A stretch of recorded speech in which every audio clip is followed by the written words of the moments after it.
Welcome to the Mixing Glass, brought to you by Bardtenders. I'm your co-host, Michael Windsor, here for another great installment of the Mixing Glass. Super excited to be here. And before we do get started, I do need to bring in our host. He is a ray of sunshine in an otherwise cold and bitter reality. Please welcome to the show, Jonathan Mateer. Wow, Mike, that was so great. Is that because I have Florida sun and you're in a blizzard right now? Is that Yes, that's the only reason, of course. What do you mean? Yeah, of course. You're just waxing poetic today. I love that. How are you doing, Mike? It's good. Man, it's I cold. beat you. You're first. It's cold. But it's nice. It's pretty out. So winter wonderland. That's true. No, I'm doing great. It's been an awesome day. We got players coming up right around the corner. Big staff training tomorrow. So we're almost there. It's almost showtime. My Super Bowl for the year. So it's gonna be great. Okay. Do they? Yeah, okay. Yeah. Fair enough. All right. I'm not a big sports guy, so I was trying to think of how to. I'm a little off today. I don't know. I think the cold has got my brain not working here. Speaking of showtime, John, we do have a great guest that we're going to talk to now. I didn't even ask. We have another Jonathan. So we have another Jonathan. We need to be? Are you John and he's Jonathan, or are you Jonathan and he's John? I think that's an important distinction we need to make. I think we're going to let this happen naturally and see what happens. All right. Well, Jonathan Stanyard is an experienced industry professional with over 25 years in the field. He's the head of the Bitter Gringo Co, which specializes in consultations, content creation, and education. In 2022, Jonathan was awarded the title of World's Best Margarita in the Cointreau Margarita Challenge, which is pretty cool. And in 2024, he earned the World Class US Bartender of the Year title at the National Finals. Also very cool. Jonathan continues to pursue his passion for hospitality by creating cocktail menus, hosting events, and sharing his knowledge with the community. Please welcome to the show, John or Jonathan. Which one you get to pick? The titles. I mean, John says John, mine says Jonathan. I think that's it. I've always responded to John. It's never been like my preferred name. My grandmother would be very angry and say his name is Jonathan, not John. So I love that. My grandmother says the same thing. No, great great grandmother, or just my grandmother. We'll go with Jonathan. All right. Cool. Yeah. Thanks for having me. Stoked. Yeah, thanks for coming. It's gonna be great. Now, we got a lot to cover tonight. We're gonna have a lot of fun, but before we do that, we do a little thing called Roll for Initiative. I know you got that 20-sided die loaded up on your phone, so why don't you give that a spin? We got the icebreaker for you. It's loaded up. I mean, I could just be saying that it's loaded up. You need to see it. I mean, it's there. So we believe you. We believe you. I just picked my favorite number. All right, let's roll. You might as well, honestly. 12. It's a 12. Okay. Jonathan, what is your McDonald's? Also known as, what's your guilty pleasure? What do you like to indulge in? Damn, that's too many. You can share as much as you like. No, it's pretty funny. Like, do you mean like actual food wise or not? Or I think kind of anything. Like, for me, like I know like my McDonald's is that like I cheat out on Starbucks every once in a while. I shouldn't do it. But like once a month, I run through the drive-through. I'm guilty. Hold on. What's your? I'm sorry, Jonathan. What is your Starbucks order? Because I have to know now. I was about to say that. I was about to ask that. It is a grande cold brew black. That's it. Oh, I like super bitter coffee. It's just a real. Figured it'd be like they burn it all the way.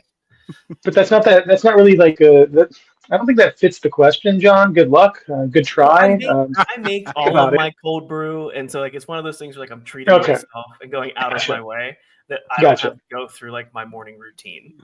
I thought you were gonna put like a pump of white mocha in there or something, a dollop of whipped cream. That's the cheating. So like for me, being from California originally, like In-N-Out was like my McDonald's, right? And yeah, I'm going straight to burgers. And then I moved to the Pacific Northwest, and here in Seattle, in this area we have Dick's, which is like, it's like trashy drive-in burger bar. And like one of my coworkers, years ago said, "Oh, if you like In-N-Out, don't go to Dick's, you'll hate it." And I'm like, I like to try everything. Like let's check it out. So I hadn't had Dick's probably maybe until halfway through living up here, maybe like 5 years ago. And so that's kind of a guilty pleasure. I'll go get the cheeseburgers. There are, it's all you really need, the cheeseburger. It's hit or miss though. If they've been sitting for a while, then it's lackluster, right? But if it's fresh, freshly, wrapped, and it's pretty good. So I guess Dick's Burgers is my McDonald's. I'll tell you what about like when you talk about like fast food and like junk food, about like it's bad junk food when you know the shelf life on the product and like when you should be eating it. Like for example, like here in Florida we have 5-star pizza, and like the ideal temperature is you have to like wait like 15 minutes before you eat it. And it's called the 5-star flip, where you take the actual pizza box and you flip it and throw it upside down, like on the floor. And you know that it's ready because it automatically just flips right off from the other side. What? It's a whole thing. You're going to have to videotape and put this up online, because I need to see that. That seems like something that could go viral on, the TikTok. Or the Agreed. Yeah. I'm going to be honest. Someone's probably already beat me to it. I haven't seen it, so put it out there, baby. All right, you heard it here first. Mike, what's your McDonald's? Since we're talking like local burger chains, because I also love In-N-Out, I'd love to try Dick's. You said it was Dick's, right? Is the name of it? Yeah. So I've got to give a shout out to Brahms. If you're in the Midwestern Tornado Alley or down even into Texas, there's a burger chain out here called Brahms, and they also do ice cream and even groceries. But they like own all their own farms for their dairy and their beef and everything. So whenever people talk about the best fast food, I know like In-N-Out and everything gets, hyped up there. But as far as I'm concerned, Brahms is the best fast food in the country. So fair enough. Yeah. All right. Won't argue. We're done talking about all that. Let's talk about you. Let's talk about you, the reason we're here today. But we got to start at the beginning. So we do a little segment called the origin story. How'd you get into the hospitality world? How'd you get your foot in the door? What was that first job that drew you in and made you a lifer? Okay, cool. Let's try to make a short version. I quit playing Little League so I could skateboard more. This was like when I was 12, 13. I started skateboarding a bunch, and I was like really good at doing tricks off of like large drops, like loading docks and sets of stairs. So I'd often break my skateboards. And my parents were paying for this stuff, obviously. And at one point, like my parents were like, yo, like this is the third board this month. These are $50 a piece. What are you doing? No, like we're not buying you anymore. Get a job. I was 14 at the time. Okay, so that's legal. That's fine. my best friend's parents owned a awesome family Italian restaurant, and they were like, yeah, you want to wash dishes and bus? And I'm like, yeah. So me and my friend, we worked Friday, Saturdays, and one of us would dishwash on Friday, and then one of us bust, and then we'd swap on Saturday, because clearly being on the floor busting tables, you're going to get tipped out, you're going to make more money. So I did that at 14, and as soon as I was 15, I was able to pick up more hours, more legal hours, and then 16, I started serving, all at the same restaurant. Had another family friend that had an Italian, like kind of fast foodish cafeteria style. Did a lot of catering. So I was working with both of these establishments, super Italian, and I worked with both of these places until I was about 20, and I did every role from busing to serving. Monday nights I was a manager, host, and calzone pizza maker. You did it all. I think I was on the line. I was a chef for maybe a one shift, and I was like, nope, this is too hot. This is too intense. No thanks. I'd rather talk to people. So that was the start, and then from there, I just branched out, found other restaurants as a server assistant at Michelin-starred restaurants to up that, the finesse, tableside service, making wilted spinach salads. And as soon as I was crazy, though. I think it's crazy that you got to do all of those things in your first restaurant job. Like a lot of people have to hop around, bounce around, get promoted, quit, come back, work every day. You got the whole gambit right at the start. Yeah, 7 years. They sold it to this family, and within the first week, they accused me 3 times of stealing money from the register. It was really unfortunate because I was really excited to stay with that restaurant and see it with new owners. But yeah, one weekend you come at me 3 times for stealing money. Like, why would I do that? I've been here for this is my home. This is my family. Like, so this is the place that you'd been to all those or been working for all those years. Yeah, but new owners. They sold it to new owners. Well, they should have just been transparent, right? They should have just been like, hey, like, we're letting the old staff go. We want to transition into it was just a ruse, right? Yeah. Well, no, they literally said they didn't want to buy it without a couple of like those 3 employees that they wanted to be part of the sale. And I was one of them because of the knowledge and the customer loyalty. Like everybody knew me, right? So it was really weird. They just had no trust, no faith. It's like 3 times 1 week I was out. And so, yeah, just found new homes and new places. But, I started bartending, these catering events before maybe I was of age. I can't remember.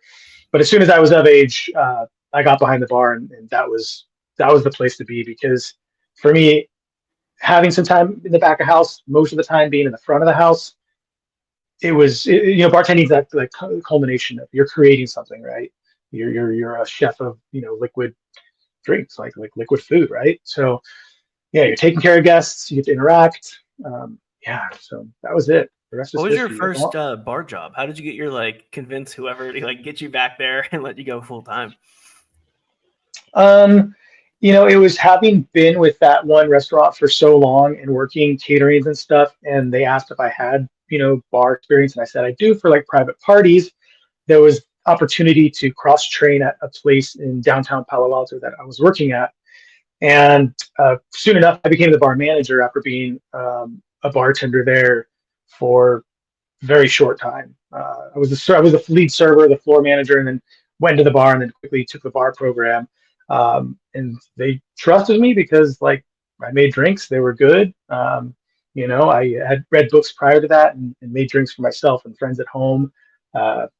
Yeah, I mean, that's it. I never quote unquote bar backed, right? I just had 8-9 years of hospitality, front of house floor management experience, and they were able to see that being suitable by throwing me behind the bar. And if I floated and was able to lead the ship, then we're good. If I sunk, then I sunk. They'd find someone else. But so what was it about bartending then that made you lock in at that position? Because you had done everything else, right? What made you ultimately decide that of all the hospitality positions that exist out there, I kind of love the bar? Yeah, no, it's creativity. It's having, I mean, it depends on the program you're in. There are some bars where it's you can't do a bartender's choice, right? But most programs I've been in, you're allowed to flex on that. You get, I think, a deeper relationship with your regulars than you do as a server, right? You greet your table as a server, you pour their water, you leave. You come back, you take their drink order, you leave.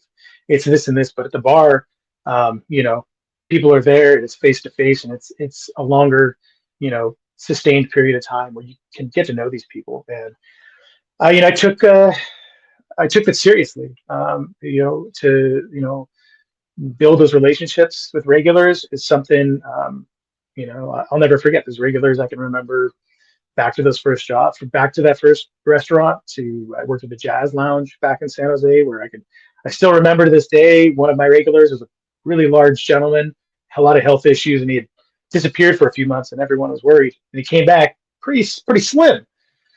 And he said, "Oh yeah, no, doctor said I was going to die, so I had to stop eating like this, stop drinking like this." And I was like, "How'd you drop the weight?" I started biking, and I'm a large. I love biking, love cycling, indoors, outdoors. So whenever I'm on my bike, I literally think of this guy every time. So I think that's one of the coolest things about the hospitality world is that we get to meet hundreds, thousands of people, and they impact our lives sometimes so much more than we impact theirs. And a lot of people just don't even realize that that's what's actually happening. It's an exchange, right? Yeah. On both sides of the bar, I think people don't realize that that's what's happening. And if you're on, the bar side and that hasn't happened to you, then you need to, is this where you should be? Are you just in it for the money? Yeah, we know it's good money, and that's what's kept me in the hospitality is it pays the bills pretty well, right? But there's got to be something more to it. You've got to be getting something, that's going to feed your soul. And if not, maybe you don't have a soul. I don't know. I'm not going to judge anybody. That's true. I'm not going to yuck their yum. It's all right, because there's still a place in the service industry for you, even if you don't have a soul. True. We'll find one for you. I promise. This is true. This is true. This is true. It takes a special breed to, I guess, be a bartender or a server versus a host or manager or a chef or whatever, dishwasher. Not every position is made for everybody. So good point. No, it's true. I mean, we talk about that from a management perspective all the time. You got to put the right people in the right seat, right? If the restaurant's in a giant bus, right, you got to put people in the right sections. Otherwise, it's just not going to get out of the station, Yeah. Wheels are just going to be spinning in mud, stuck in the mud, man. Exactly. Yeah. All right. So how did you segue into competition bartending? Because I think that this is something that a lot of bartenders love to do, right? They like to express their creativity. They like to get into it. So what kind of pushed you, and even what was the first competition you entered?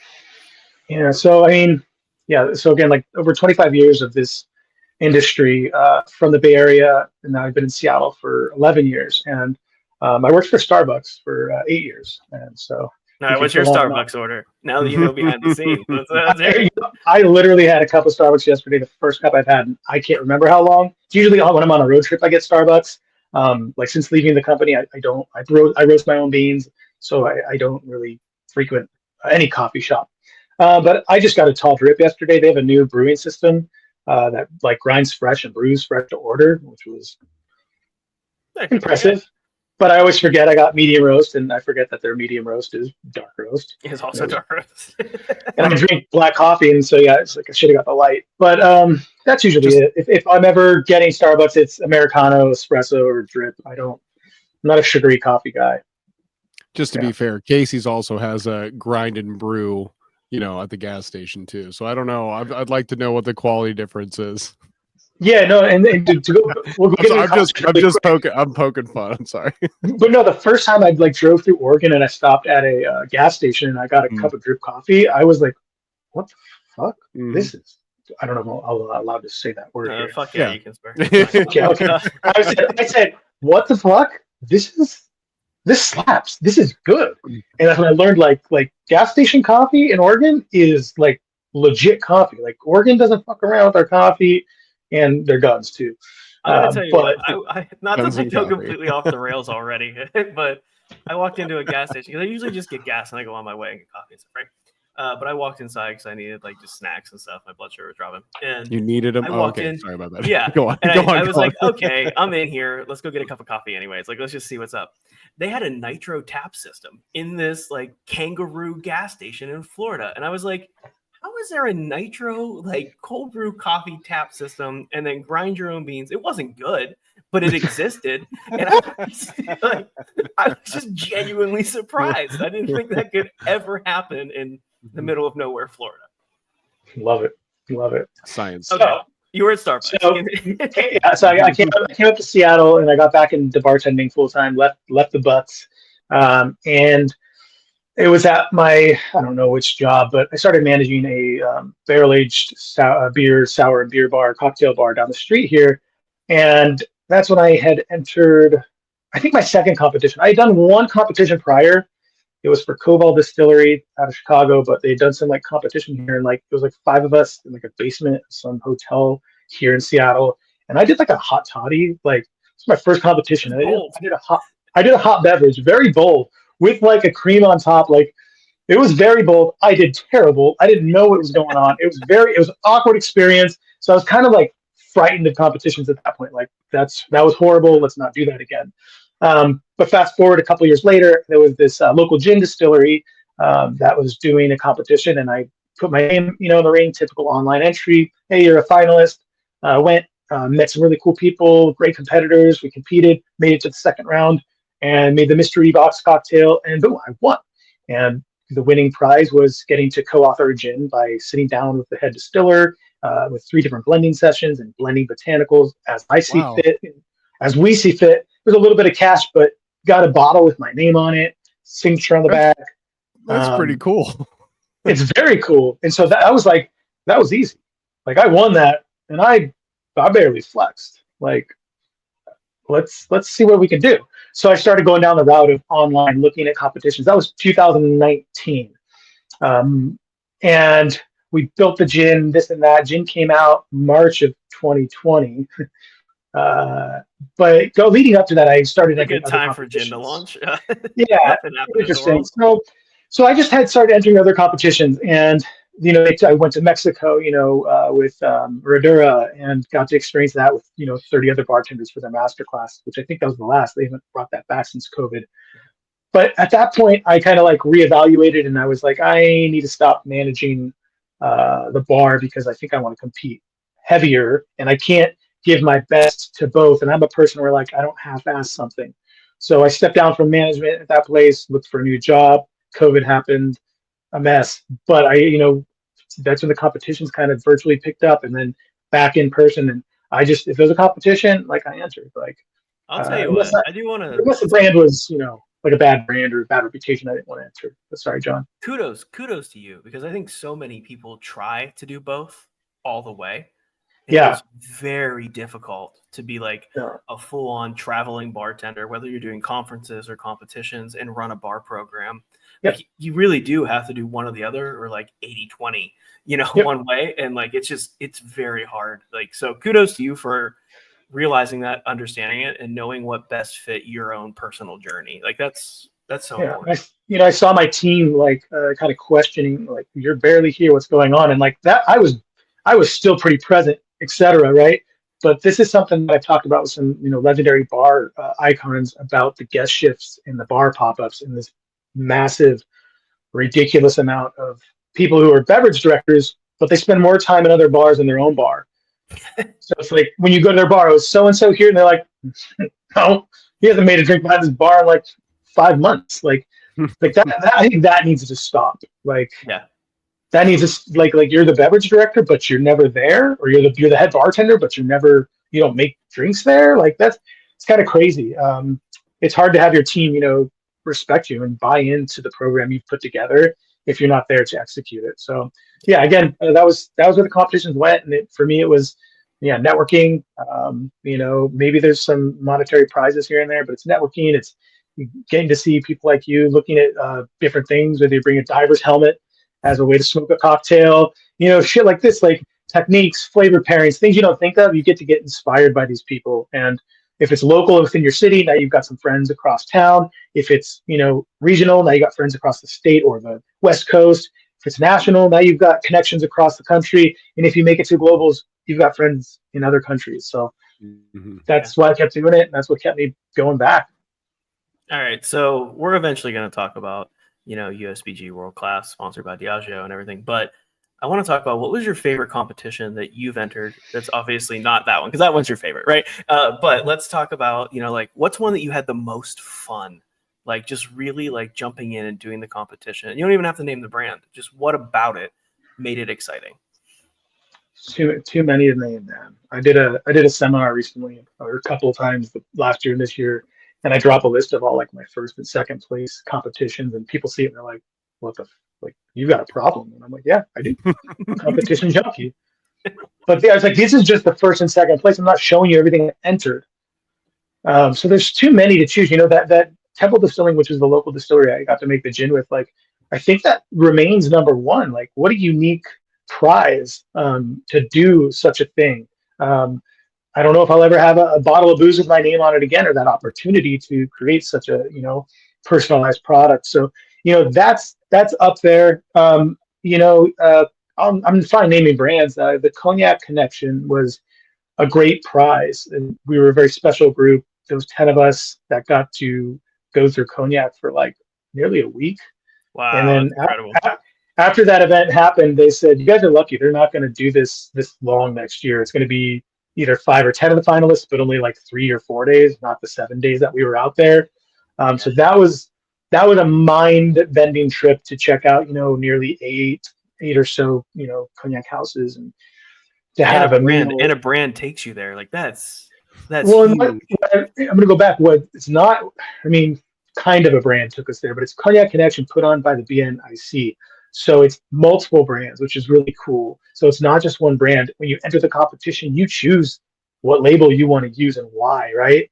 And so, it's from touring Remy to, and Hennessy, to the small families like Maxim Triol, and like going to Camus and eating Michelin-starred food amongst the stills at Camus out on Ile de Ré, like things you couldn't even dream up.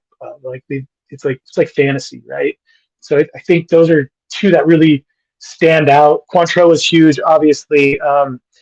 Winning that and then getting to go back and judge next year, that's also just, and of course World Class, we know that. That's true. All right, you mentioned it, you ended on it. Perfect segue. I want to talk a little bit about your journey, right? Because 2024 wasn't the first time you ever competed in World Class. So I kind of want to talk about, your experience, how it evolved over time, and how you first, found out about the competition to begin with. Yeah, so I definitely found out about it as soon as I started competing. I spent, 5 years, 2019 until pretty much last year. I'm still competing mildly this year, but nothing like any of the previous years. And I don't know if it was at a USBG meeting or someone just like tapping my inbox and saying, "Have you heard of this? Apply to this." And I just, yeah, the first one I remember, I made some horrible Tanqueray spritz that was like, I mean, it wasn't horrible. I liked it. It was bitter as hell. It was awesome. Grapefruit and I don't know, probably some Koki and probably some grapefruit bitters and just bitter, bitter, bitter. And like, I remember the feedback was like, this is atrociously bitter. Like, this is no one can drink this. And I'm like, this drink sings one note and it shatters glass. I ate four of these. I drank four of these. These are wonderful. So that first year, though, I mean, I actually, the first year was top 100. I was selected top 100 and didn't make it past the top 100. And then we had that virtual year come along, and it's top 50 that year. So what kept me going back again is here's the difference with World Class is a couple of things. It's like transparency in the sense of you get a prompt and you get that paired up with the rubric, the scoring rubric that the judges are going to see. And so for me, it's like, oh, I can really, knock off, the checklist here of they're looking for this. Okay. Do I hit this? Okay. And then you get that feedback, whether you moved on or not. Usually within a week after that, you get some sort of breakdown of where you are in the rankings, top 25 down to bottom 25. And kind of where you landed in each category, from the cocktail to your brand knowledge to your craft and whatnot. And so it's really a great way to go back, recalibrate, and give it another shot, So 2020 did the virtual finals, top 50. And then that went into 2021. It was like a double year. And then 2022, I'm entering again, of course. And that was live regionals, and went to live regionals and made, you were there, John. It was last year, the live regionals, and we got to compete in the nationals, top 15. And that was like a wake when I got to the live nationals. Like, I was pretty strong and confident with the group at regionals. I felt really good. But when I got to nationals and I saw like others around me and the stuff that they had prepared, and clearly like Jessie, who just swept the floor, I think that I was just like, she stomped on us that year. I believe it was her first year. She just came in and just nope, mine. Definitively stomped on everyone. It was amazing. I mean, she was, mentored by some legends, which is dope and all. I mean, and people try to like use that as an excuse, like that's the only reason this person wins or something. It's like, no, it's still a personal, not any, you can't take anybody and just get a bunch of mentors and have that person win it. You still have to have that talent. Anyway, so that was a wake up call. I was like, oh shit, I better get it together. So 2023, I was like, all right, I know what it takes. And again, made it, through national, or we did the top 30. They changed the format that year and made it top 5. And so that was like, okay, I'm on the right path. This is getting redundant, but we're going to do it one more time. And that was it. Like last year, like if I hadn't, making top 10, I was confident going into making top 10, but that group of top 10, including you and the other 8, like, whew, heavy hitters in that group. And I was like, this is anybody's ball game. But had I not walked away with the most points and taken that title, I think I would have. I think I would have taken at least a year off to like chill, because what it takes. It's exhausting. Oh, it's an entire process. Like we had Becky Rose on the show, because she was in the top 5 with you in 2023. And she was talking about it too, that when you do these competitions and you put yourself out there and all of your energy and all of your emotion and everything you care about, your passion, the come down is really hard after you do that. Like you literally push yourself all the way to the limits, and like, yeah, okay, it's a mental exercise, right? You're performing, you're, making drinks and everything. It's not like you ran, the Boston Marathon 5 times in a row and you're exhausted, but you are using everything you have. And that come down is it is brutal. Well, yeah. So I'm sorry, I've never done a competition, but not only are you putting all of that out there, but you're being judged and graded on it in a public space. I mean, that adds such a deeper layer to it too, to where you can give it your all and expend all your energy and your creativity and not walk away with what you were hoping for. So I can imagine it can be very very grueling at times. I mean, it's all of those, and then it's also the I guess I'm not a scientist, dopamine and the serotonin in your head, like it's boom boom boom boom, because you got these challenges you're competing in. You're doing dinners with judges and your competitors, the prep room where all the vibes, and you're yeah with everybody, and you have these like 3 or 4 days of just like, holy crap, this is amazing, this community, blah blah blah, and then you get home and you get back into your bar, and that the come down is real. And usually, Cassandra Erickson, who runs the program, she's really good at usually reaching out to people. I can't remember if she sends a mass email or text or something. She was like, "How you doing? Like, we know that the week after is pretty rough. You doing okay? Do you need to talk?" And that was another thing. Like, I remember after my first national finals, and I'm like, "That's really nice. Like, yeah, I feel pretty awful. Like, I'm pretty proud, but I feel like I feel gutted. Like it's on multiple levels that we just talked about. And this past last year, I didn't experience that clearly by winning and then being swept away, going to New York for media training and going to BCB and then going to Tails and filming and training and going on a panel and then prepping for Shanghai for globals. Like, I didn't feel any of that. And then I go to Shanghai and whirlwind, right? I don't place top 8, but I still did really well and did great in my group, came third in my group. I was really close, but then I get selected with Taiwan to present his top 8 challenge. And so that felt great, to be selected and to be wanted. And he knows that I'm strong and can help him hopefully win. He comes in top 3 overall. We feel good. And then I get home and my partner, how you doing? I'm good. First day, second day, I'm good. Third day, boom. Just hits you. Worse than ever, man. Worse than ever. Like, I had an identity crisis. I broke down in tears. I was hysterical. Yeah, and I never had that from coming home from nationals, because it's not as intense. But getting swept away across the world with your literally, US team, and not competing with just 30 or 15 other individuals. You're competing with 43 other individuals from 43 other countries, and who also won, like, and like they have the same confidence, chops, man, winning, the coming chops in. And it's you think the competitive prep room at nationals has got vibes? No, it's that global prep room, and those events that you go to, and then, it's not like I broke down and was in hysterics because I felt like I failed.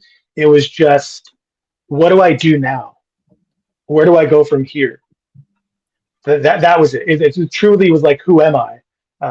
Because I achieved one of those top goals, and that's a good crisis to have, though, too.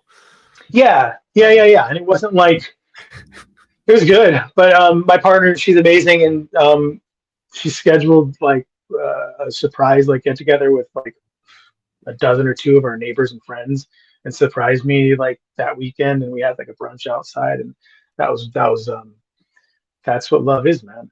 That's exactly what that is, and having that support group there for you, regardless of how positive or negative or anything in between. She saw that, and she delivered. It's amazing. And you're still doing stuff. You're like, you came down, but then you're back off to the races, judging for 2025, getting ready for this year's. So, it's just, that's a whole whirlwind for you, going through that whole journey and process. I do want to take a moment to thank you for giving me the largest heart attack of my entire life whenever we're up there, arms linked around each other, and they're announcing the winner, and they said Jonathan, and I almost died.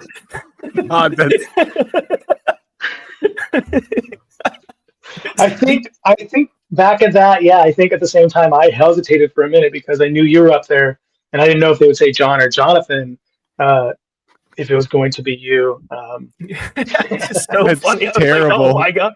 It's still a 50-50 shot whenever they say the first name. Blame Mr. Tonelli. Oh, no. What an incredible journey. What an incredible story. And, this episode is going to come out, right before we get to the Nationals for 2025, which is really great. So I would love to hear any sort of advice you could give any of the top 30. I mean, I know they just announced them. Was that yesterday, right? Yeah, it was yesterday. At the time of recording. So, what little final piece of advice for any of them that might be, listening to the show before they head to and now they even have more of a reason to listen to the show now too, right? Get a little bit of that insight. I mean, practice. Like you'll hear that all the time, but it's true. The more you practice, the more confident you're going to be. And for me, I think confidence is key in this competition because it's multiple challenges. And I think we as judges, most of us being previous winners, know what it takes, but we're looking for that confidence. And not to say that you have to be like super confident up there, but I mean, let's say there's literally a tie, and say one person was like shaky, jittery, and stumbling on their words, and the other person wasn't. I'm gonna guess, I've never been there to make that tiebreaker. They might choose the person who is more confident because presentation skills are a little more polished. And I don't know if that has to do with practice or not, but I think the more you practice something, the smoother you're going to be, the less shaky you're going to be. So to do that, practice at home, practice at your bar, practice in another bar, practice in an uncomfortable situation. I think it was Adam Fournier who told me, as a mentor going into globals, he invited some guy that was his old boss who they did not have a good relationship and he hated him or whatever. And he invited him to come and watch him make these drinks because of their unnatural, unhospitable relationship to awesome. Put him all, to make him uncomfortable. So things like that, like put yourself in situations. And so believe it or not, competing in World Class the last few years, I've been a freelance bartender running my company, and I haven't been nailed down part-time, full-time at a bar. And all of my practice has been at home in my kitchen, speed rounds, everything. And so I think that also gave me an advantage. So then when I was on site to then prepare and present, I'm like, oh, I have a whole rail. Get out of here. I got a speed rail. I can put my bottles down here. Get out of here, because otherwise I'm like cramped, and I practice in these small, uncomfortable situations. I think that made it strong, right? I can see the basic stuff. You got to have a good cocktail. Don't forget about the brands, man. Tie the brands to your story. Tie them to the cocktail. Give us a why. But my biggest one is practice, and get people in front of you. Make the drinks in front of people. Don't just practice by yourself, recording on your phone. Get people to watch you, to taste your cocktails. Make these. I had a mentor once, I won't name names, but they told me they've never had a cocktail in World Class that was menu ready.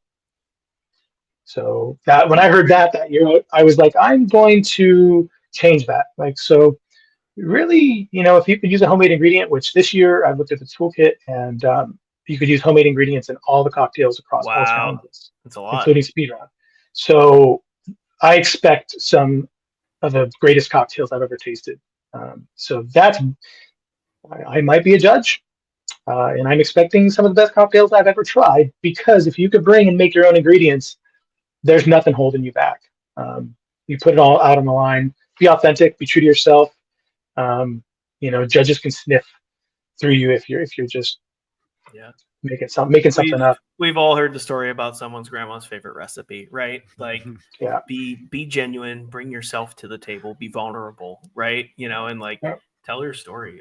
You hit the nail on the head about practice. Like, tell your story until you're bored of it, and then keep telling that story over and over and over again until you get excited again about every single up, down, every moment in the story, and become part of that while you're making the drinks. That's how you get recognition. Yeah, I mean, in 2023, Mike Guzman, my good friend, his speed round he won best speed round. It was impeccable.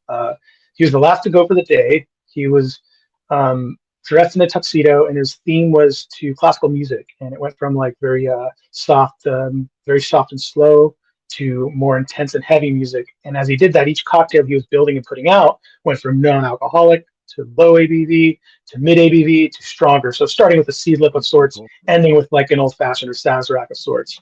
And he was starting to sweat and was getting intense. And at one point he pulls out a towel and he wipes the bar to the music of the violins. And I look over at my buddy and I'm like, was that choreographed? He's like, yeah. And I'm like, And so after, I asked him, I said, dude, how many times did you practice that? He's like, honestly, 71 times in 4 different bars. And I was like, okay, it shows. So going into last year, I didn't practice that much. I think I ran through my speed round 72 times. Yeah, that's exactly what I was thinking. I think I did it 12 times. Yeah. I think the year before I did maybe 6 times. So I doubled up. Yeah, I think I did it 12 times. And my goal was always like, I want to come in a minute under time. I want to have a minute buffer. Like, and boom, I hit that. And it was like, it was kind of like, I was inspired by him. And then I was actually the last to go on speed round of that day on the first day. And I was like, I felt that Mike Guzman vibes. And I had a much more fun theme going into last year. And because I was inspired by his and the way it was choreographed and he dressed for the occasion and stuff. So I dialed in and I played the airline attendant, and each judge got a boarding pass with their name on it and their destinations, and origin destination connected to cocktails, and I passed out snacks in the middle of the round. And these are the things they're looking for. If you have the opportunity to bring a theme, which that's what they're asking for, you need to bring a theme and bring your personality. Don't just go up there and make those 6 drinks in 8 minutes and just say, oh, I'm using Tanqueray 10, because of that whole citrus heart. And the chamomile is really nice. Tell the story. I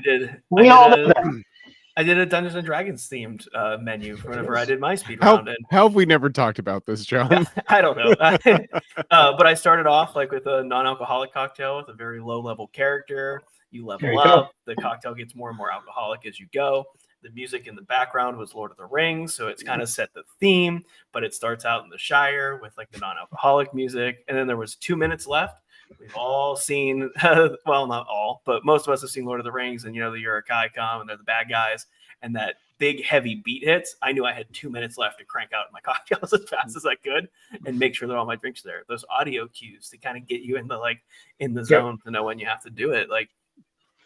But bring part of yourself, right? Like bring something you're excited about, because they're going to know.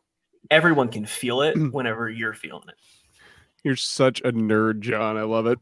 Well, and it goes back to the heart of hospitality, right? You're curating an experience in an atmosphere for people. So it's really cool with these competitions that you get to pick your own you don't have to have a brick and mortar restaurant to create this, but you can pick your own flavor and kind of how you want to show those drinks off to those judges. That's really fun. That's really cool. 1000%. All right, we got to talk a little bit about yourself, the Bitter Gringo, your brand. You have amazing social media presence. You have amazing, gorgeous cocktails, gorgeous technique. So where do you draw the inspiration for your cocktails specifically? I just copy other people. That's the world we live in now. Let me rephrase that. I'm inspired by everyone around me. You know what I mean? Like from reading cocktail books to traveling and getting in other bars and restaurants. For me, that's kind of it, man. Like learning about cultures, so going into like World Class Globals for Shanghai, being challenged to make some like hyper local cocktails and sourcing some ingredients you wouldn't usually, source, using osmanthus flowers. And so now that's something I fluctuated here in my recipes at home. But then being able to, like, I had a Chinese herbal liqueur that I had previously that, Shanghai ended up being the spot. I was able to use that. And so many people, like even from China, were like, whoa, you used that in a cocktail? That's crazy. Oh my God, that's like medicine. I'm like, and it was my best cocktail of the cocktails I put together for globals. So, regional ingredients, seasonality. But yeah, I flip through cocktail books. I read techniques, inspiration, ideas. I look at the balance that other people put together and some flavor combinations that weren't inspired. And I guess I could say my one example that I still roll with is Def & Co has this favorite flavor combination of chocolate cherry and Cynar. And I've used that in a few cocktails, and I used it in Manhattan. Yeah, I used it in Manhattan for the Master of the Manhattan when that was happening with Woodford. And I've used that cocktail now in different variations, kind of fluctuating depending on the event that I'm at. I took it to, did it go to Ecuador? No, I featured it in Japan at my pop-up. I featured it in New York and Philly on my last trip out there. And just because everyone's always, this is so good. This is so good. And I'm open and honest. That flavor combination, I picked up from Death and Co, man. Like they It's said, it's one of delicious. their. Yeah, I mean, so again, I inspired by those around me. Yeah, that's it, man. That's how we do it, right? We go to a bar, we order the drink that has the weirdest ingredient on the menu, and we go, how does this work? I need to know how does it work? Yeah, how does this work? I'm just thinking of your card from the expansion pack for Herd card game, a riff on a riff on a riff. Literally, that's all we do. Yeah. I mean, I even screenshotted one of your recipes the other day, the olive brine foam and air that you created, and someone also was like, they added you on social and you put it on your story, but they bought a fish pump to make bubbles and aerate things, and I was like, that's insane. I never thought about that. That's such a cool idea, and it's so simple, but you get that inspiration from watching other people and using. Yeah, I forgot where the fish pump idea came from. I have this document for hydrocolloid, which the air isn't because it's lecithin and that's not a hydrocolloid, but this document, which if you want it, let me know. Bartenders and chefs put it together in San Francisco like 10 years ago, but it's got all the gums and all the gels and anything from a plant or an animal or microbial organism that you can make some sort of texture from, all the agar and stuff. And I think that's where, people ask, where'd you get the first air recipe? I was talking with Hyper Preacher before this, and I said, literally, I got it out of there, like straight up, like it's lime juice, water, and lecithin, at 0.3% by weight. And that's it. And I've been doing the foamy gringo for years, and I've been the foam king and whatnot. And I love foams, but the airs are just they're just more stable. Like it's something I'd rather bring. Like if I'm going to do a pop up or something like that. For service, they stay for an hour. They don't go anywhere. But foams, they dissipate pretty quick, and they bleed into this. Especially if you walk with it on a tray to a table, it'll just float away. Yeah, and it's like, should we do this table side? Well, then the problem is a lot of people don't invest in the ISI brand whipping siphons, and if you don't have the ISI brand whipping siphons, they're pretty sketchy, man. Like they're the way they come out. I used the non-ISI at this event I did, a couple weeks ago, and couple glasses, it just sprays everywhere. So I was the brand name for a reason. There's a reason it's trusted. And I mean, they're really expensive post-COVID, but I have 2 ISI branded and then 2 non-ISI branded if I have to use 4, but I haven't had to use 4 siphons in forever. So outside of doing, foams and airs, what are some of your other favorite techniques that are super simple that people could use on like an everyday basis if they wanted to start learning how to do some of these techniques? There's like 2 routes. Like I still think like I love a milk punch forever. And I think that's simple personally. You make a cocktail, you pour it into milk, let it sit, and then pour it through paper filters. Like it just takes time. And I think for like a home bartender, like if you have a party coming up, like do that and then impress the shit out of your friends. Like they'll be like, this is so good, right? So I mean that's like mid-level, I guess. Like again, I think it's very basic, but I think the best hack is getting like a pack of atomizers, man, and atomizing.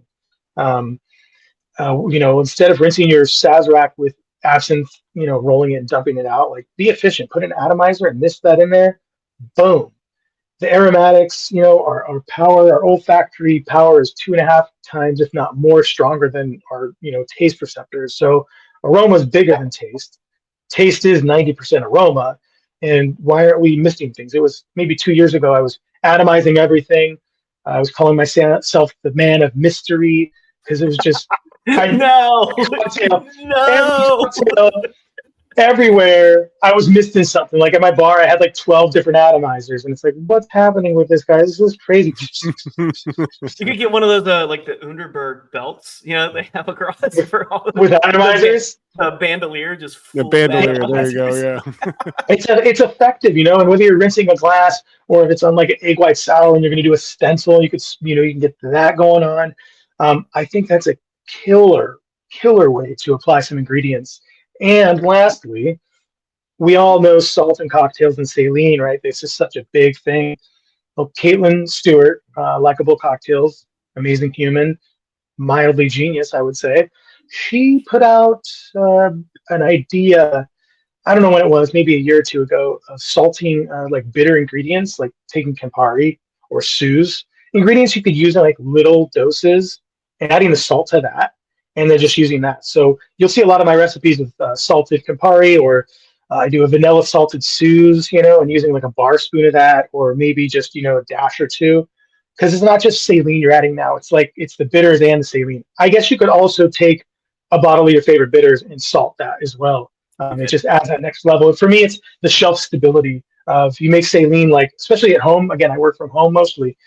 How long is that saline going to last? It lasts for a while. I'll put it in the fridge, but It lasts for a while. But I would say like even for me, like salted Campari, like a little half ounce in a Paloma, delicious. Like it doesn't have to be a lot. It goes a long way whenever you do that. So yeah, those are little hacks that I love. All right. We're talking about hacks. I think it's time to go back to basics as well. A little like bartending 101. I know that you have some opinions about some things when it comes to the world of bartending, especially when it comes to shelf stabilization, and you've been a great voice for that. Across. I mean, you even posted. I think it was today that you even posted about baby's breath in a cocktail. Like, why are people doing this? Like. I'm gonna open the floor for a little bit of ranting, a little pet peeving. We're gonna just go for it. I don't know, man. I don't want to be known for that guy, but okay, bitter gringo. Thank you. No. to start with the baby's breath or whatever fucking flowers you're putting in your drink, are they grown? Are they food consumable? Are they consumable flowers? Because there's no baby's breath grown, to my knowledge, and if you could change that, not you or the general public, whoever listens, if you could provide me with baby's breath being grown for food consumption on a consumable level, let me know. Because otherwise it's grown for decoration. What that means is it's being grown with some harsh ass chemicals to, for their shelf stability. So they could transport from said farm across whatever distance it is to whatever retailer, distributor, to the other retailer, then to your house. So yeah, like I caught this is in Chill Magazine, the one I put on Instagram. So I forgot what brand it was, but yeah, this is baby's breath, boom, in the drink. Well, alcohol is going to leach out all those toxins. So it's just like, common sense. Like, I don't want to drink that. And also, I don't think it looks that good. I don't understand the trend behind this baby's breath, like, obsession. Like, it's like that whole spring baby rebirth vibe where like they put it in the backgrounds of these photos. And I'm like, but tie it to the stem of the glass. Tie it to the stem of the cocktail glass. You know what I mean? That's what you could do. Or get one of those mini little clothespin clips and clip it to the side of the glass. Stop putting it in the drink because that's silly. You should be trying to make someone not feel good. Maybe you don't like that person. Okay, well then, I don't know. Go get some arsenic too. Why don't you? Atomize some arsenic in their drink. Put it in your bandolier. If you smell baby's breath, it smells like baby's breath. Why would you want that as your garnish? I'm a functional garnish guy. I like functional garnishes. I want to eat it. I want to squeeze it. No, swirl it. It should add. It should. It should. It shouldn't just look like rebirth of spring. So get out of here with that. But I think this boils down to though, like one of the most basic things is doing your research when it comes to ingredients, right? Like how many people want to go out and make their own tonic syrup, but don't realize that the ratios for making your own tonics are very important. A milligram too much of something can kill you. Or the supplier for when it comes to, when I do these, presentations on bittering and bittering ingredients and stuff like that. It's the suppliers as well. Like here's an example of calamus root is 100% like illegal-ish in this country. The FDA, which is a whatever organization, doesn't have any calamus, any varietals that are like food safe on their list. So it's one of those things like I use it in some of my bitters, but I get it from one of the oldest apothecary here on the West Coast, and they're very reputable. I was trying to get wintergreen for a year and a half. They didn't have wintergreen because they couldn't find a legit source of a legit product. And I respect that, right?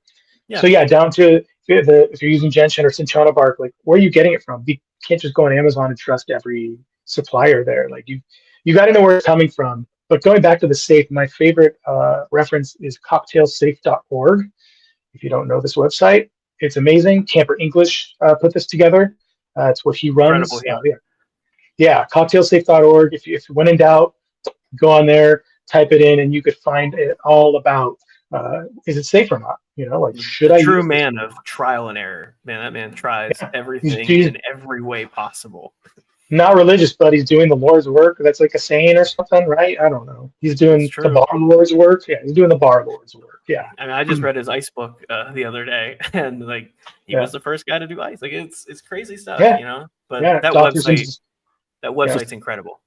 Yeah. One quick observation here too. I do think that there's an opportunity for someone that's going to be at the competition to absolutely blow your mind with a baby's breath cocktail done right. I mean, that would be really good. No, if you want to have a tray where to display the cocktail with all these like herbs and flowers and shit and have a bunch of baby's breath, go for it. Just don't put it in there, man. No, I'm saying they're going to put it in the drink. They're going to do it right. And they're going to blow your mind. Well, they're going to find food consumable? Like, yes, exactly. If I get a drink that has baby's breath in the, I will refuse to drink it. I'll say, can you remake this? No, they're gonna. It's a special GMO, heritage breed baby's breath. That's it's specifically. I'm just saying, they're gonna blow your mind. Well, I welcome it. All right. On that bombshell, we like to wrap up with a final question. Before that, this will be really quick. We didn't talk about syrups. We didn't talk about syrups and stuff like that. Like, I'll nerd out a little more. Let's do it. I've got things. I've got to get somewhere, but let's really quick. This is important. I love shrubs because it extends its shelf life with that acidity. Adding the acidity of the vinegar. So shrubs are a dope way to preserve local ingredients. But if you're using syrups, whatever 2-to-1, 1-to-1, and you want to know shelf lives, get a good book, Bartender's Pantry, Jeff Morgenthaler's, bar book. These are great reference points. I'm not going to start spitting out dates here. Literally, there it is. Literally right next to me right now. I just came in the mail the other day. My key that I've used for the last decade is the vacuum sealers for like wine, the ones that go in the bottle and then you suck out all the oxygen. I use that. I've used it in all the bars I've managed and at home in all of my fortified wines, all of my syrups, all of my juices for a decade plus. And this extends your shelf life of all these products immensely, because what causes any of these products to deteriorate? Oxygen. So remove the oxygen, refrigerate them. That I don't work for vacuum. I should, but I think that's the biggest key I can give anyone out there is invest in a vacuum sealer. Boom, use that, and yeah, you'll see a simple syrup that might go bad in 2 weeks in someone's fridge. I'll hold for a month because I suck out the air every time. And if it's not cloudy, there's no floaters, smells fine, I'll use it. Well, how about this? How about the people that continually top off their syrup containers in their bar programs? Like they have like a giant batch jug that has like a cinnamon syrup or anything, and they go, "Oh, let's just keep refilling it." I saw this in Philadelphia this past month. It hurts my soul. I'm not going to get to watch these things, but I saw it. And like a lot of times, it's not the bar's fault, right? And you can even say it's not really anybody's fault, but there's someone on staff who knows how to do these things, is knowledgeable of the product, but somewhere along the way, they're not effective communicators to teach everybody else about the process. And so they might think that everything is being done correctly, when in fact, it's just not being done correctly because people inevitably take shortcuts somewhere along the road to make their lives easier. So it's that intentional education that needs to be followed through across the entire board. 100%. Love it. Love it. No, that was good. Thank you for making me talk about syrups. That was important. Back to basics. Okay. Now for real. We do ask everybody who comes on our show a final question, and it's, what's your favorite shift that you've ever worked across the years in restaurants, bars, anywhere? Yeah, it's a loaded question. I think it goes back to maybe like 2011, 2012. I was working at the Headley Club in San Jose, California, which was a small little hotel lounge lobby bar in this beautiful 1920s Art Deco room with fireplace and live jazz. Any shift there was epic when there was live jazz. But we celebrated Frank Sinatra's birthday every year. It was our big night of the year. It was a black tie event, pre-sold tickets. We had the main bar, which was tiny with like 10 bar stools with 2 bartenders like smashed in there. We hand washed every glass, including every 3 sink with all the water glasses. So it was a hard bar to work, but they would open up a patio bar in the patio. They'd open up the lobby bar because that's how busy this event was. Always sold out and packed. And yeah, I don't know what year it was. I think I did 2 or 3 Sinatra nights there for his birthday. But I like being weeded. I love being weeded. And it was yeah, I don't remember what year it was, but I just remember the end of the night. It was, I don't know, 3 in the morning, 4 in the morning. I got done with paperwork, and clearly we made money. And like, I just looked at the ground, and luckily we didn't have to. This was like a hotel bar, so it was like one of those lucky plus jobs where I didn't have to sweep or move the mats or anything. But there was just, I have a picture somewhere. That is pretty fishy. It was just a plethora of just receipt papers everywhere, just fruit, napkins. It was a mess. And it's kind of like embarrassing to say that, kind of like, but I was young. Like, this was my early career. This is before I knew shit about anything. You know what I mean? I could make you a Manhattan, an old fashioned, a Cosmo, Negroni, Boulevardier. You know, like maybe that was it. Like I couldn't. I didn't know what a last word that was at that point, or something like that. You know, things like that, or even simple like South Side or something like that. It was before I got heavily. It wasn't until I got to Seattle that I really, really, dug my teeth in about a decade ago into learning the basics and stuff like that. So yeah, just Sinatra nights, man, at the Headley Club. People in tuxedos and ballroom dresses, and it's just you're weeded. You take out 25 tickets. Someone comes to the bar and they're like, "Can I just get a Coors Light?" And I'm like, "No, you gotta wait." It's not gonna happen. Like these people ordered like 20 minutes ago, man. Like, sorry, but I love. Yeah, that's it, man. I think Sinatra nights. Yeah, we love this question because it doesn't matter where you work. It doesn't matter, how long you've worked. We all have these common stories that bring us together. And we all have had those nights where we're in the weeds. We're having a good time. We take that moment where we sit down and you look at the floor and you go, that was a night. Like we've all been there, good or bad, somewhere in between. And I think that's hospitality at its core. I mean, yeah, this is 15 years ago. And I think we rang like 15,000 in booze, like, which was a lot for us. Like, it's a lot. Like, when we were like, what are we ring? Like 15,000. Like, that's just our bar. And that was just our main bar, not counting the cash bar and the patio in the lobby. I'm like, that's stupid. It's very stupid. It's a lot. At least they were $16 drinks and not $2 vodka sodas. And you really got worked. For Sinatra's birthday, it should have been just shots of Jack, right? That's what he was buried with, isn't it? A bottle of Jack. That was his jam, which we haven't had the Sinatra Select from Jack. It's actually pretty good. I think it's the best thing they make. That and the the triple mash is pretty dope too. It was single barrel select. That's actually pretty good. Yeah, but the Sinatra Select is real nice. Exactly. Jonathan, thank you for being on the show, sharing your story. Absolutely incredible. But before we go, we need to do some shout outs. Where can people find you on social media? Tell us all the details. Pretty simple. Instagram at the Bitter Gringo. The Bitter Gringo. That's me. Thebittergringo.com for a little more in-depth stuff. Emails, thebittergringo@gmail.com. So pretty consistent. Slide in. He already mentioned he's willing to share everything about all the amalgamations with air. So reach out to him. He's got some awesome stuff. Yeah, I'm always active on Instagram. I always get back to DMs. There's maybe a 1% chance that I read it and forget to respond, and if I do, then say, "Hey, are you gonna respond?" Like, hey, sometimes you open up, and then you like don't respond. I wish you could I still want it to be highlighted, like, so I can mark it for later. I need the Gmail. It's like, hey, this came in 5 days ago. Should you respond? I need like that reminder to come back into my text messages. Yeah.